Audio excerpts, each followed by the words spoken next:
So in this video, I want to talk about how terribly bad I was at basically all the things I mastered during my PhD when I started. So I see that there is a common misconception of having to know the thing before you actually do the thing. And I don't know whether this is just a STEM thing or it's more of a culture thing, but I've definitely seen this happening to me, to many of my colleagues, and then to many of my clients. So there is this thing that we believe that we should already know the thing that we are trying to learn. And I don't know why this happens, but it happened to me as well. And I want to tell you a story about how big of a deal it was during my PhD. So before I started with my PhD, I have never written a paper before. I would say bad, or have never tried or never did any of the things that I then did and had to learn during my PhD. And I remember that this made me feel so inadequate, that I was so ashamed of admitting that I didn't know something. And I would rather sit in the despair of not knowing, basically, instead of reach out and ask for help. And this really got me thinking, because when I think about the coaching that I do with STEM professionals and with my clients, it's 80% of the time I'm just trying to convince them to try. Write that first sentence of the paper. Try to make this first line of code. Try to the attempt, and how much energy I have to invest to convince the person that attempting and just doing it is actually what is going to get the snowball rolling and making sure that you are able to learn something.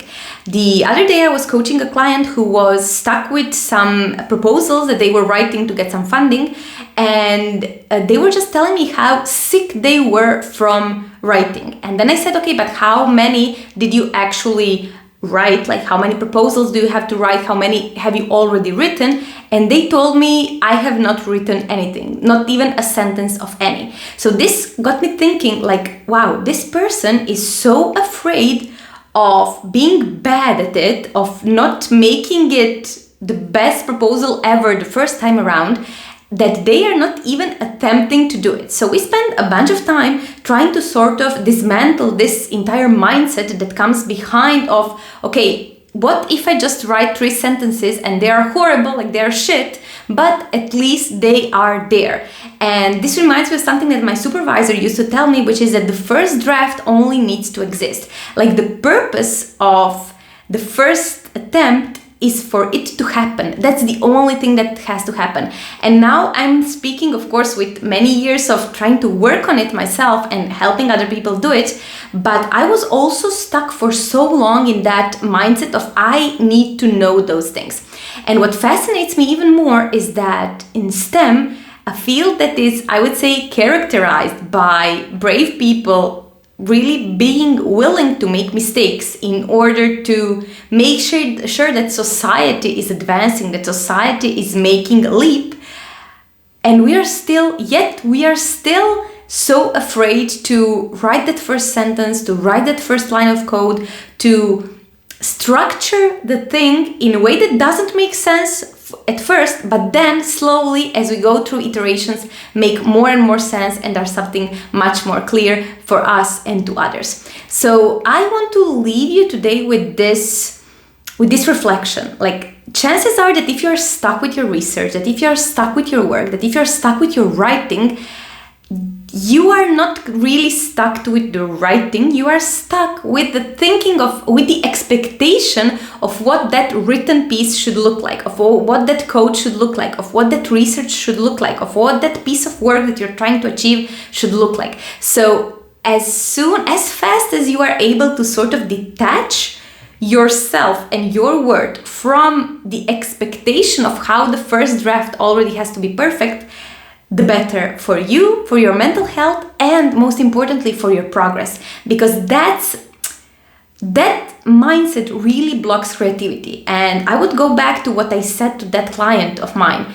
This is how you're actually stopping your progress, by not trying, by not just putting some scribbles on your draft is better than nothing, because this already gets the ball rolling. This already makes you gain some momentum that will then eventually end up in this written piece, in this work, in this code that is going to be able to be seen by others, and then your value is going to come out through that piece for others to value you and then consequently reward you.